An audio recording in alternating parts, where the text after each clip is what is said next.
until toward the end of the day. Another group will go to our cooking class, and they will also stay there the entire time. Now we got 2 more groups. One group will go to our science, and one group can go to arts and crafts. They'll be there 25 minutes, and then they'll trade. And then they'll either go to arts and crafts, science, or we'll have, the third one is a story time. So it's gonna be more of a quiet time, like you need time to do homework. This is the time to do it. I'll read a story if you're all done. We'll have some quiet games. It's kind of the 25 minutes of quiet time. Now with our cooking and our sewing, halfway through we'll have intermission so that they can have 15 minutes of just a break, and if I need to do some homework, we've got that built in for them. So we've got 3 stations, from 4 to 4:25, from 4:25 to 4:50, from 4:50 to 5:15. See how our day is going so quick?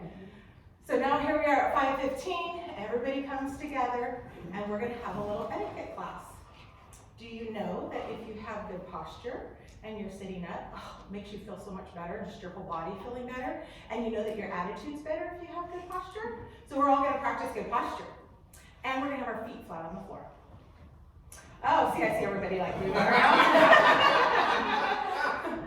And the first lesson is always practice the words, please and thank you. So those are gonna be our first lesson of etiquette. Each time we meet, we're gonna learn a little more. Our cooking class is gonna be our servers, and the rest of the groups, the other 3 groups, are gonna be our guests. So our cooking class will serve our people, and we will say please and thank you. We're gonna practice that. So that'll give us to 5:30, and we're done. So it's gonna be a quick go, and I'm hoping it alleviates, just because we are so busy, the problems. I mean, there really should be eliminated problem. So in our group of 4, we have our mentor, we have our 1 to 2 junior mentors, and we have a station leader. So we got a lot, we're almost like a 1-to-1. I'm so excited about this whole thing. So that's kind of the day, but won't start until the 13th. So now this is the other thing. I have some station leaders that are like, I got it, I got all my lesson plans, I got it. You need me, you let me know. If you need something from me, you let me know. I have other ones that are coming in going, I can come help you, but I don't have time to do that at all. No problem. I will plan everything from beginning to end. I will have your lessons right there. You just have to implement it. So that's what I need. So if you want to do cooking and you're like, I got some snacks, I'm going to teach these kids up. The kids have to cook, they have to clean, and they have to serve. So you're just showing them, this is what I want you to do. I also wanted to learn that safety also in the kitchen, that's important. But they'll learn that also sewing, and so I'm super excited all the stuff that they're going to learn. In January, real quick, if we bump to 24 kids, now we have 6 groups of 4. You'll always only have 4 kids. So it's not like, okay, now we have 24 and I'm gonna have how many kids? Still only 4 in each group. We have the 3 stations, the science, the arts and crafts, and then the quiet time. So we have the 3 rotating, and then we'll have sewing, cooking, and we're gonna add woodworking. So we'll be making with wood. So which will be super exciting, but that one is once we grow. You're gonna do that one, aren't you? So that's it. Is there any questions? Any questions? Yes. Yeah. Okay, a 4 comes to the sewing class. Right. There could be one that doesn't want to sew. What would happen with that child? I would say they'd be probably put with a group that's doing one of the other stations. Okay. You're gonna move them away from their mentor? Yeah. Well, ideally it would be, it's for the whole day, isn't it? Yeah. We'll probably have something off to the side for them to do. Just in case. If they don't want to, if they're really like, I absolutely do not want to do that. Then the hope would be that we have enough junior mentors that probably the junior mentor would then kick them off and be with them in a different group. Okay. Yeah, we'll come up with something. I was kind of thinking, I'm wondering if we could kind of start doing it and say, well, I'm gonna start working on it. If you want to come beside me and help, and that might bring their interest in. You know, I don't know. We'll have to talk about that. Like if there is somebody that says, I don't want to, I'm stepping out. But again, with the mentors and the junior mentors, if there is an issue, to be able to go, come on, buddy, let's whatever, walk around, whatever, and then come back and maybe with a different outlook. Yeah, and it could be like some, in the year past, see that the kids come back with piece that they have made. Like, wow, yeah. And then that encourages them, so. Right, right, so For the I'm next kind of, year, yeah. Do they have to wait till the next time that we're sewing, or? Yes, it's in a sewing time, they'll only come to you every 2 weeks, because you'll have the first group on Monday, the second group on Wednesday, and then the third group and the fourth group. So when we go to 6, it'll be every 3 weeks, you know, so it's like, if you don't wanna do this, you're gonna have to wait, you know, a long time. So I'm hoping, but there's a lot of hoping, I'm hoping this, I'm hoping that. I'm thinking in my world, everything's gonna be perfect. It's gonna be so perfect. And it So, is. yeah, that it is, that it is. I do have a question. Okay, sure. Sorry, I haven't done this, so I don't know what age groups. 3rd to 5th grade. Okay, and then are they, so are you putting all like the 5th graders in one group, or are you mixing ages together? So what we're doing is we're having the counselors, teachers, and principal at Orchard Center create the groups. So they're gonna look and say, hey, these ones should be together, these ones for sure should be together, and be able to create those. And then we're gonna come alongside with mentors, and that's what kind of the first week is. It's just more group, getting to know, and really to come back to you mentors and say, I'm really connected with you know, this guy. We'll probably have a, you know, a color tag to know that, hey, these 4 are gonna be together. So then Right. you guys as mentors will be able to look and say, okay, these would be potential for these ones, and then we kind of come back and say, hey, I think that you would fit well. And to be honest, I'm all about not deciding from the get-go. I think that it's kind of a trial period on both sides for the mentors to say, hey, is this a fit for me? And from the students to also say, hey, am I connecting with this person? And if not, then we're gonna adjust that. And so there's gonna be some adjustments early on. We're gonna be figuring this out, but a year from now, we're gonna have it dialed down. So one other thing, and this is more for, and I'll just say through everybody so you guys all know, but it's more for like my station leaders. Our first project, and now, because I really want to really get to know the kids, more than just, this is Johnny and he's with Avery, and this is, you know, more than just their name, we really want to kind of really get to know them, and also allow them to feel open to opening up to us. So the projects that we're gonna do is, we're gonna take a profile of them, and then we're gonna cut out pictures out of a magazine of anything that you like. You like McDonald's, slap it on there. You like to fish, slap it on there. Anything that to fill up that profile. All of these things that you like is what makes up you. The mentors will probably be doing that with the children, but the station leaders, I would like us to do it ahead of time. So if we can do that before the 4th, you know, we can get together and do a meeting or something, but if we can do that before the 4th so that they get to know us, I think it's just as important for them to know us as it is for us to know them. So that's the project we're gonna do on the 4th. So I just wanted to kind of throw that out so you guys' minds can kind of start. Don, do you have something? Are they referred, or do they come here because of academic issues or because of social issues? Good question. Neither and both. The idea is that these, the teachers and counselors and principal are specifically asking kids and their families for ones that would feel that could use this the most. A lot of which are ones that have like a single parent home that that there's nobody home in the afternoon. What's that? Yeah, as well as the goal is that they're not going to be sending the most difficult behavior kids. And they probably won't send the kids that are the, you know, by far the easiest, you know, have a ton of support around them, but the students that need it the most. So they're going to have all sorts of variety of academic behavior, social, relational, all of that different stuff. So, does that answer? So if a child just wants to come, they hear about it, they're not able to come because it's limited to 16? Right. Yep. So there's a waiting list. There's a waiting list that once we get a number and then more kids hear about it, then they get on the waiting list. And there's some kids who end up not being able to come, you know, and so then we'll follow up with them if they don't show up for a week and a half, 2 weeks straight, you know, and then say, hey, is this something you really want? Because if not, if you're not going to take advantage of it, there's other kids and families who want to do that. Which is why I think it's so great that Zion has some mentors there going to school lunches and still connecting with kids because we can't, take an unlimited number. Any other questions about that stuff? That's my vision 5 years from now. 80 kids. Yeah. Woo! Yeah. Hey, if we keep it to 4, does it really matter? Yeah. We just have to rotate them, just keep. I just heard about this nonprofit in, where did I get that from? California, that has been going for 11 or 12 years, and they have 255 kids on a 1-to-1 mentor to student ratio. And everywhere from kindergarten up through, I think, 12th grade.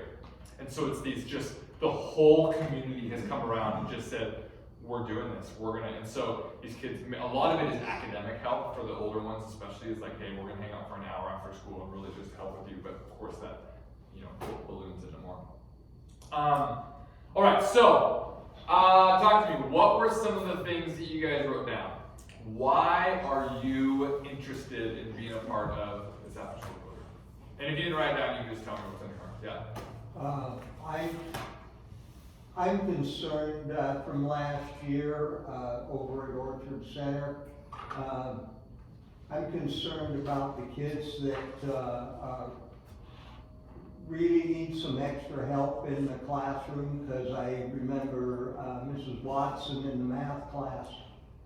I think she had 22 or something, and there was about 10 or 12 kids in the class that were really struggling with math. Yeah. And then I did tutoring in some reading and vocabulary with them, and these were all 4th graders. Trouble with the words, pronouncing the words, being able to read the words. That was kind of why I asked about the academic help or about the social issues, because I ran across both issues in the 4th grade class over there. And I was just wondering what particular need was going to be in these kids. Is that my issue to figure out, or will I know what their needs are before I get a group? We will be able to communicate with the school, and they can say, hey, these are some of the things. There's going to be a lot that we're not going to know, and that we will find out quite quick. But as a mentor, my goal and job is to come alongside each of you in each of your different situations. And so I've been working with 6th through 12th graders for the last 13 years, 12 and a half years full time. Has had a lot of training around behavior issues as well as social issues and relational and different things, and both male and female, and so this is going to be an ongoing process where I'm going to call you up, email you, whatever, and say, hey, let's get together and talk about, you come up with what are the struggles that you're having in your group, how do we overcome those, how do we bridge those gaps, how do we, what's the language, a lot of that's, language from an elementary school kid to a retired person. There's a lot of language trying to figure out, hey, what does this mean, right? What are these certain things that they're talking about? What are these social media things? And just to kind of help you guys bridge that gap, knowing that it's going to be a process. And so the longer you're with students and committed to them, the easier it gets. And I would say, even, Carolyn, the question about the sewing, the thing that I found over and over is there might be some kids who don't want to do that at first because it's uncool or different stuff. But if the mentors are consistent and connected with them, after about 2 months, you will notice this transformation that happens with about every single kid, where they don't care what the activity is as long as that mentor and junior mentors are there, because they care more about doing something with them than they do about what it looks like to do this activity with their peers. And so a perfect example of that, we had a 6th grader quite a few years ago, who's now a junior at West Valley. She was a 7th grader, and just came and literally every week at our youth program fought, like punched, fought, cussed out the leaders. Just, I don't care anything about you. I mean, to be honest, this kind of reminded me of Caitlin when I first met her. Hey, this is a perfect example, right? You're the one that said this over and over. This is very true. Okay, but an unbelievable transformation happened in Caitlin as well as it did in this girl, where I had a leader that said, hey, you know what? This girl's hurting. This girl's obviously something's going on in her life. And so we had to kick her out of our group a couple times. But we then said, hey, you're welcome to come back. But there's consequences to your actions as well. And so it's not safe, when you do this sort of stuff. Well, one of my leaders, Megan, she ends up going to the middle school and sitting at her lunch like 2 to 3 days every single week, just with her friends. Just, hey, yeah, I know. It's weird that I'm here, maybe. Like, kind of going, and then would show up at her volleyball game. And then came, and then was here. We started an early on after school program that was not a program at all. It was called Drop-In. It was chaos, because we had about any middle schoolers that wanted to come from 3 to 5 could just drop in and drop out. Oh my goodness, it was chaos. But anyways, Megan came because this girl would come. And all of a sudden I saw this crazy transformation that happened where these boys came and crumpled up all these Cheetos, I remember it so well, in the corner of the gym and dropped them, stepped on them, and then took off running and left. And I was like, okay. And I went and started doing it. And all of a sudden, there's a person behind me cleaning up, like with their hands. And I'm like, okay, what leader? And it's this girl. And normally, 2 months earlier, she would have come and stepped on him more, shoved him in my face, and ran out the door with the boys, right? And she ended up coming and saying, gosh, I'm so sorry they did that. And I'm like, hi, I'm Brandon, who are you? But what it was she voiced, and she says, I need to start changing my behavior, because if I don't, then I can't come here and be around Megan. Because Megan cares for me, no matter what I do. And so it's this transformation that happens, small things like that, all the way to big behavior changes, where when kids, especially ones that don't have it in their life, they want to be loved. They want to be cared for. Yeah, go ahead. I'm sorry, I didn't know. No, I go. saw you. I'm just going to start this one. I just wanted to say, like, what Brandon is saying is very true. Like, I didn't have that in my life. I didn't have people that I could go to. And then Anne showed up in my life. And I remember, it's funny, I remember the day that I met her, I was having such a bad day. And she came in and I was like, oh, there's a new person, and it was very intriguing to get to meet somebody who's going to be there for me. And I didn't really realize it until much later in life, how important she was in my life. So it's such a bigger impact than you really think right away. So it's very cool. Well, and I have to say the same thing. I didn't know, I volunteered to do that and never imagined that we even be there.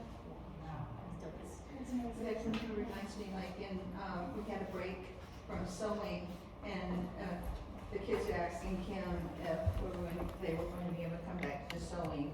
And this one little girl said, I sure hope that white-haired woman is there. I sure hope that white-haired woman is there. And Kim is thinking, Which one? Which one?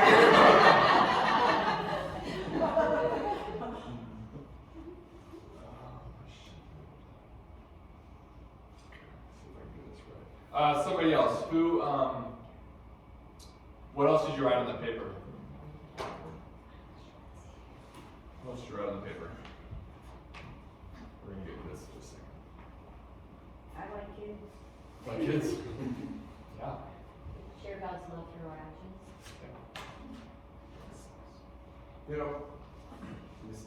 This isn't sexist, but more men need to get involved in things like that. Very true. And it's nice seeing a lot of men here, because, even in the classrooms over there, there isn't enough. No, you're right.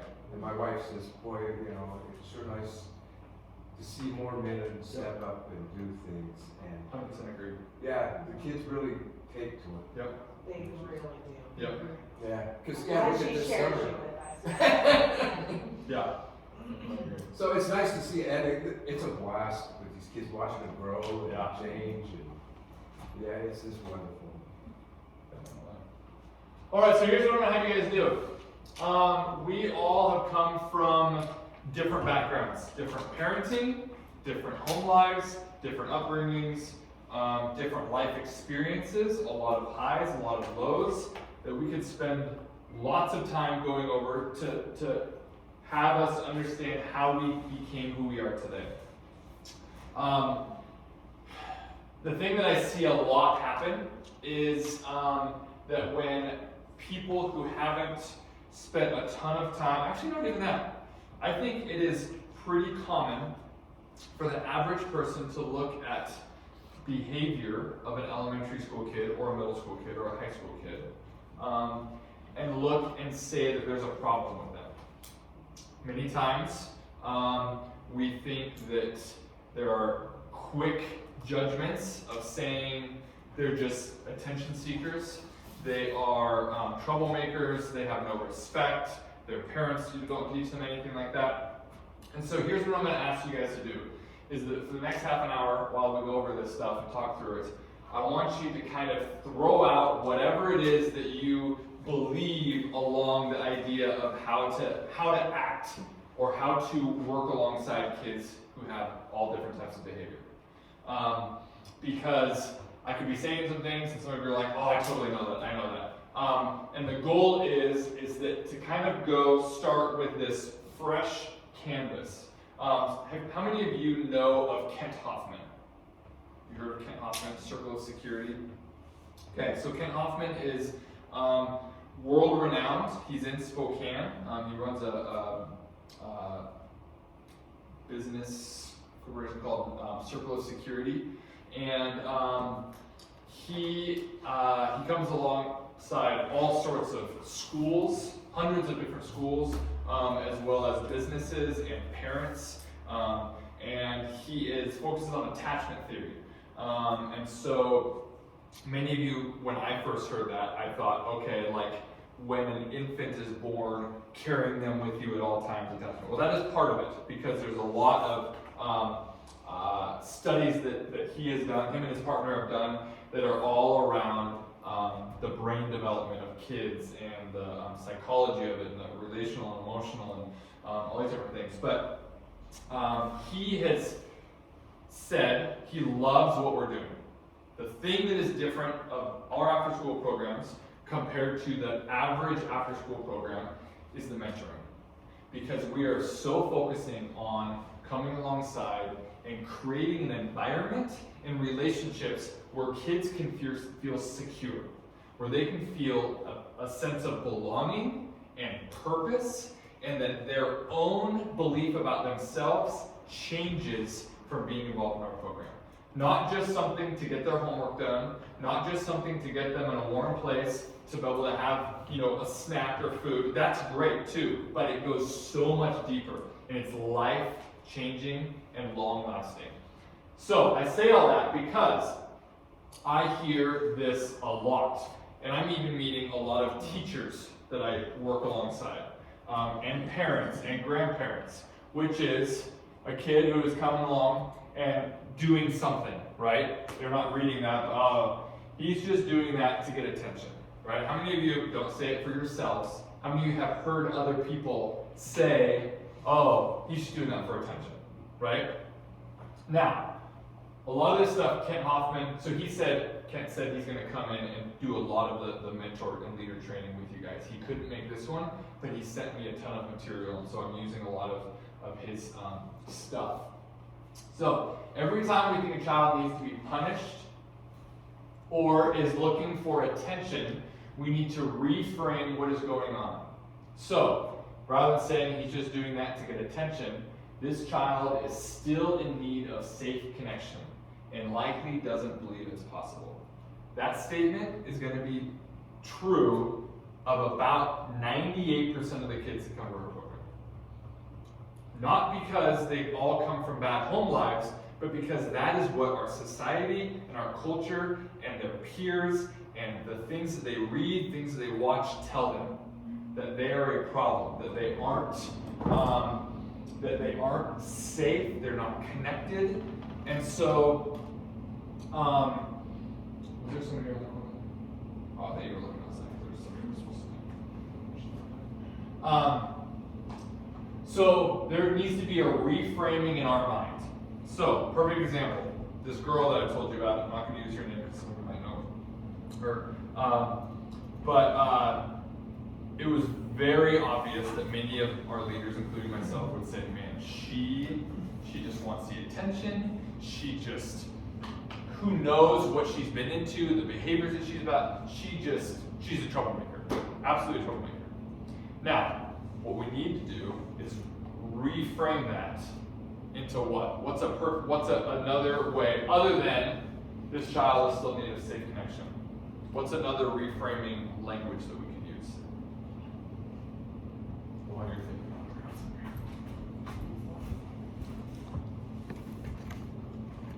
it. What was that?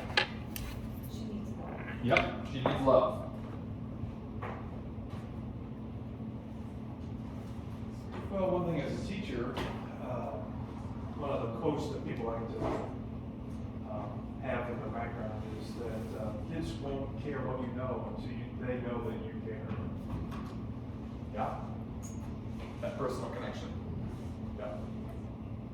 I was up last year over at the school, and I worked with the same kids all the time, and they started telling me about the family. Yep. So they just all out of the clear blue sky started talking to me. Yep. So that's when I figured I should come over here. Yeah. Exactly. So that was really heartbreaking. It is. Yep. And you're gonna hear that. And so you know what happened right there? Is they felt safe. Right? Many of these kids, they don't have that. They might not have it at home. They might not feel it in school because you have one teacher with 22 kids, or sometimes even higher, 25 kids. And that teacher has the best heart in the world, but cannot control kids who are all seeking after love and safe connection, right? And so what happened there was somebody comes alongside and says, hey, this person cares for me. I have that sense of belonging. I have that sense of connection. I want to open up because I haven't done this before. And so for one, that's awesome because you should take a little bit of pride in that of like, that's what the goal is. These kids are going to open up. Now, what we're going to be working on is what to say when those things come up, right? Because there's a lot of things that come up and say, hey, this happened to me. This is happening. This, I'm scared of this. And so this is one of many training meetings, and the next one we're going to go over some of those specifics. What do you do if somebody says that they are harmful to themselves or harmful to others? What is the process that we have to go through? What do you do? How much do you share of your own personal life, right? Think of Caitlin, come alongside. You have a crazy life story, from growing up. And so there's that balance. How much do you share with these kids that you can relate with them while not being too much, right? That's a really, really hard balance that we're going to be working through and consistently working on. Because there is a balance there. You don't want to just be like, oh yeah, hey, that's your thing, I can hear you, but there's something God will say, I get it. I'm right next to you. I've experienced that too. What happens if they tell you they're abused? Then they're being abused. Yes. So what happens? What do you do? Yeah, you need to tell me or tell Rocky. And then the great thing about, we have a really close relationship with the schools. And so what we will do is probably, because let's say you heard that as an example, one of us would be with you as you would call CPS as an information only. There is nothing wrong that happens with that. There's no trouble that happens. They document a lot of it depending on how severe or how little it is. They then can do a well check. They can go and do that. If there's sometimes there's multiple CPS calls that it accumulates information that they can then go undo a case. What I do is I also work alongside the counselors and the principals at school. So when we experience that in high school and middle school, we then go and meet with them and say, hey, this is what I did, this is what I heard. If you would like to also follow up with that student to be able to make sure. And so again, we have a really great, well-rounded connection in the community here to be able to come alongside and care for them. So just know that you're not on an island when that stuff happens. We're in this together. And I could call, but they're going to say, who actually heard this, right? What were the words? And so I've done it where I've sat with leaders on a speakerphone, right? And said, okay, hey, I'm here. Here's this person who's a mentor with this child, and they're just going to tell you what they heard. And for the most part, the people who work, Child Protective Services are really, really great. Come alongside. There's been a couple that, there's always a couple sour apples in a bunch, but they, for the most part, it's good. Does this make sense? This is a long process. we're going to be talking a lot about this. Because it's really easy to be like, oh yeah, hey, that makes sense. This kid, attention, needs, I need love, I want love, until you have a kid who's cussing you out. Right? And your insides are boiling because this kid knows exactly how to push your buttons. That is when you get to decide how you're going to react. Okay? Because many of these kids, they have been pushed aside, and when they have pushed a certain limit, then the adults in their life have left. And they've experienced that over and over and over. And so they're going to test you. And they're going to say, does this person really actually care for me? Because if they care for me, then they're going to stick around even if I do this stuff.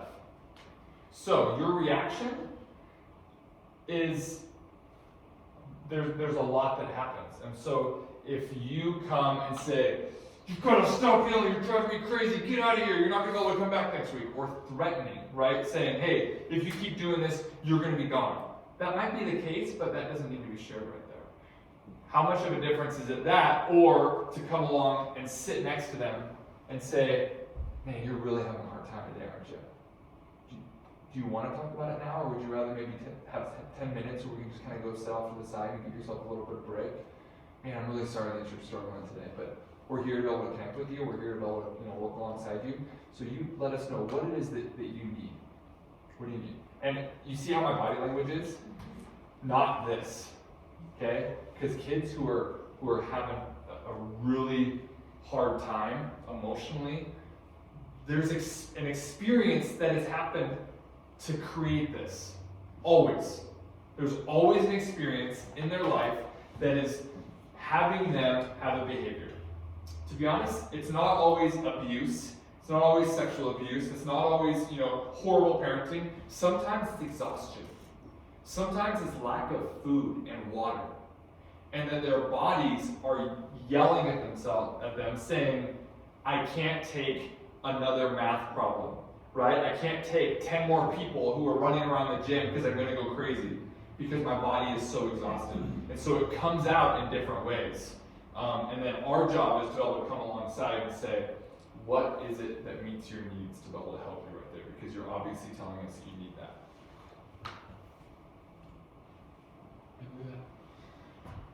We're all looking for the same thing. Love that is here for us and with us. And that wants us to be ourselves. Not to fit some agenda. This, by the way, is at the core of developmental research. All the research that is done is that being with. Our job as mentors, your job as mentors, is to be with these kids. There's a reason why there's station leaders that are designing and running the things. There's a reason why the mentors are just coming alongside and being with these 4 students. Because they then realize that love is there for them and with them. Not distracted, not on their phones when kids are trying to tell you about something, not having to run something and be with you, but that they're just with them while they're cooking, while they're sewing, while they're playing games, while they're eating a snack. 2 times a week that they have a mentor who can come alongside them and love on them goes a long ways in their life. And this is for all of us, adults too. This isn't just kids. But if you think, when we're really having a hard time, we usually just want somebody just to be there. Just be quiet. Not even necessarily come in and try to fix them. But being with. Keep going to that because I'm used to that. For every infant and child, every teen and every adult is looking for this and only this. Someone who really, genuinely cares for us. And someone who wants to be with us. And someone who will not make their love conditional. More than ever, studies have been showing over the last 5 years especially, 10 years, but really the last 5 years, every bit of adults' interaction with students are because of a conditional behavior.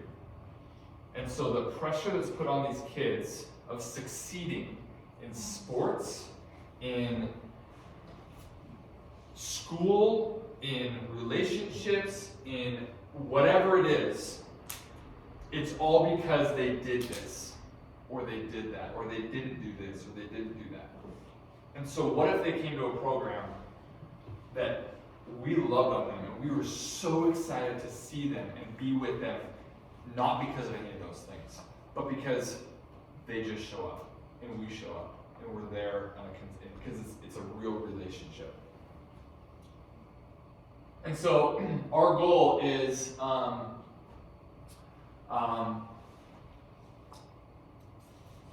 we're going to really try to live into this in the sense of we're going to work on, it's okay to say things like, hey, what did you do? How did you succeed, right? Lifting them up in those. But the biggest thing is having them realize that we care for them, not because of those things. So a lot of that is the language that we use. Oh, hey, you did that? Rather than what sometimes me as an athletic, really competitive person is like, did you win? Right? No. Or, did you have fun? Right? Tell me about the most exciting thing that you did during that game. Tell me about something that really made you disappointed. Right? Those are the things that kids hear and they say, man, this person is genuine and they actually care about me. Because they don't care if I won the game. They don't care if I scored a goal. They don't care if I made the game-winning basket. But they just care about me.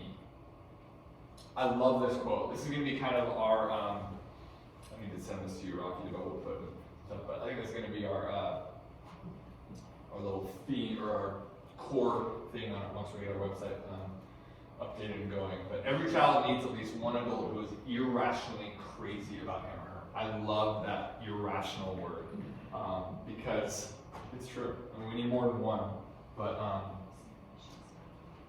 that. So when you look up, you have one piece of homework, which is to look up on a phone or a computer, if at all possible, Kent Hoffman. And if you go onto YouTube and put Kent Hoffman, it's under Infinite Worth. He does a TED Talk on infinite worth. And he explains the exact reason and how and why we do what we're doing here. But his whole thing is every person has infinite worth. No exceptions. So if you were here right now, here's what you would do. You would say, every person has infinite worth. Every person has infinite worth. And you'd be scrolling through these images of people from all around the world, all different disabilities, athletes, everything. Everybody has infinite worth. Every single person. So when you come into this relationship with that mindset of not trying to fix, genuine love and care, and that every single person has infinite worth, then it just changes your spirit. Last thing is you matter, and you matter absolutely. Again, that comes into that genuineness. You matter not because of a condition of something that you did, but you matter because of who you are. Because you are. Ken also sent me this. He does a ton of research on trauma. And most likely, most of these kids are going to have some sort of trauma in their lives. Have you guys ever heard of ACEs? Adverse Childhood Experiences. I can't remember what the S is. ACEs. We're going to be talking about that in our next training as well. And I think in our first couple weeks, I'm going to have Rocky and actually you as mentors come alongside these kids and have them fill out some paperwork. And what it is there's been a major study with the brain and this ACEs. There's 12 adverse childhood experiences that they have shown that if kids have 1 to 4 of these, then this is the statistics that they normally get into. 4 to 8 of these, this, and then 8 to 12, or whatever the different thing is. We're going to go into those statistics, but the more of those experiences, adverse experiences they have, so it's like divorce, abuse, parents who have used drug and alcohol, I can't remember all of them. There's a variety of different ones. Moving a certain amount of times of being moving from school to school. And they have an effect on the brain. So it's crazy to see this image of how things have been developed and the lack thereof, depending on how many trauma things happen. So what Kent says is, it's not the words you say, it's the presence you give. It's being available to listen and reflect back. Reassurance, comfort, respect. Bruce Perry said that, but Kent said that. So the idea of healing trauma, healing broken heart. Again, yes, counseling is very important. You as mentors are kind of the counselors as well. We need professional counselors to come alongside, but part of that is being able to be present, to listen, reassurance, comfort, respect, both ways. Very last one here is, I think if I go to it, it's going to play right away, so I'm just going to wait. There's a short video. How many of you have heard of Brene Brown? Okay, a couple of you. She is an author and a researcher, and she's really, really good. And so she has books that I'm currently reading called a variety of different ones, but Dare to Lead, and Rising Strong, and a lot of different things.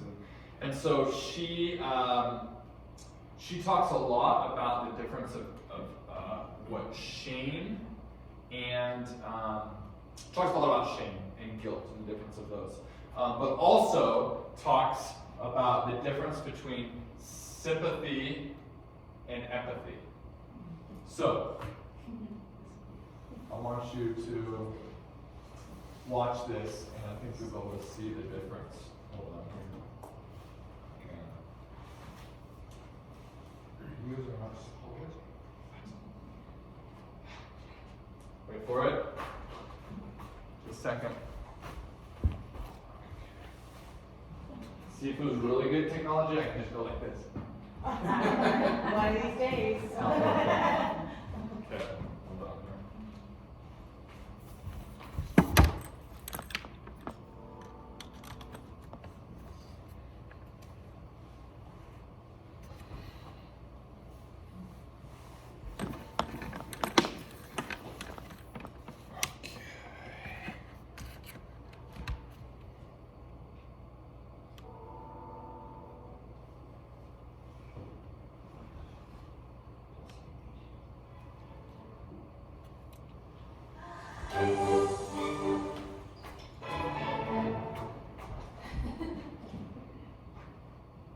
So what is empathy, and why is it very different than sympathy? Empathy fuels connection. Sympathy drives disconnection. Empathy, it's very interesting. Teresa Wiseman is a nursing scholar. And why is it very different than sympathy? Empathy fuels connection. Sympathy drives disconnection. Empathy, it's very interesting. Teresa Wiseman is a nursing scholar who studied professions, very diverse professions where empathy is relevant, and came up with 4 qualities of empathy. Perspective taking, the ability to take the perspective of another person or recognize their perspective as their truth. Staying out of judgment, not easy when you enjoy it as much as most of us do. Recognizing emotion in other people and then communicating that.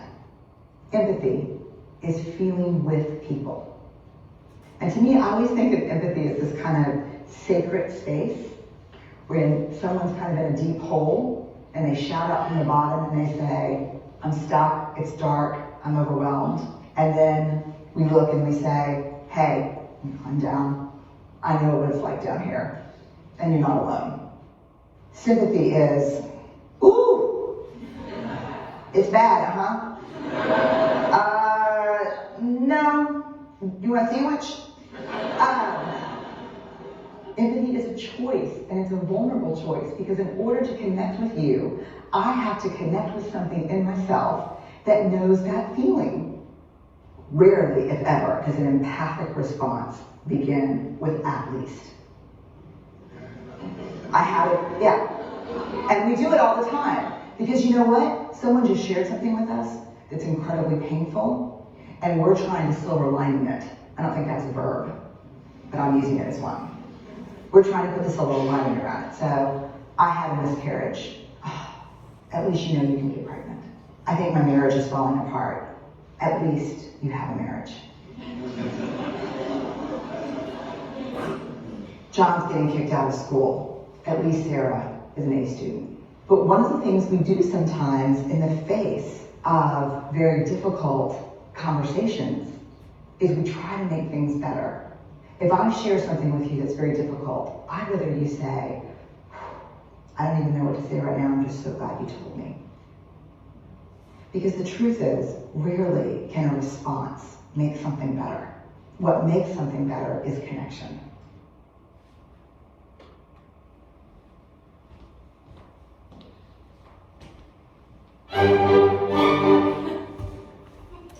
All right.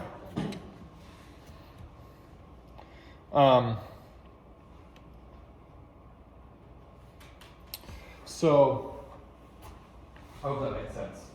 Pretty clear there. Again, it's another image of us showing the difference between coming alongside these kids and kind of thinking that we're on a different level than them. But if we were to enter in and say, what if from the get-go, everything that we presented to them, our actions, our words, the way that we talked about them separately.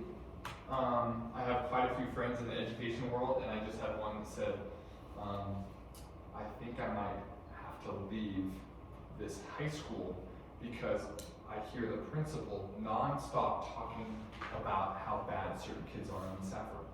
Just saying like, man, did you hear what they did? Oh, there's no way that person's gonna ever change. You know, these types of demeaning, and it's I can't be a part of it. And so if we do the opposite of that, if that we as a group come alongside and say, hey, we can talk about it being hard, but not talk about the students being an issue. That we come alongside and say, hey, I'm in this with you, let's figure this out together. I don't have all the answers. I don't have, I'm not here to fix you, but I'm here to walk alongside you as you learn to fix yourself. Because that's where the change is actually going to happen. And not necessarily even change themselves, that happens. Again, it's the idea that going in that we're not going to come in saying that we have to change them or get them to a certain point, but realizing that's going to happen with love and respect and care. I want to respect you guys' time, so it is 7:28. Just know, so next time, we're gonna get things going next week. One thing, you as mentors, if there is any way that you could change your schedule or create it where you could be, or really any and all of you, whether you even want to be full sure a mentor or you're checking it out or whatever, next week, be in there on Monday or Wednesday or both, and especially if you make it to both, because again, if we're trying to figure out what kids are going to connect with what adults, then we need to kind of have you be introduced to them. There's 3 other mentors that I know are going to be here, so it looks like we have plenty of mentors, which is really, really great. With a couple of you that have said maybe, and again, I'm fine with doubling up, on a couple of more that we can care for, come alongside more adults in their lives. But here's what I'm going to ask you, something really hard. I'm also kind of the bad news guy person, in the sense that I probably had, I don't know, a couple hundred leaders come through these doors, years of leading. And I can usually tell pretty quick when some aren't able to cut it in the sense of being committed. Everything that I do, I funnel through what's best for these students. And so if it seems like there's a mentor or a station leader or somebody that comes along and just can't get it, and a lot of it, to be honest, is consistency. They have the best heart, but because most people who have really big hearts stretch themselves way too thin. Right? Right? Like, they say yes because of how much they care.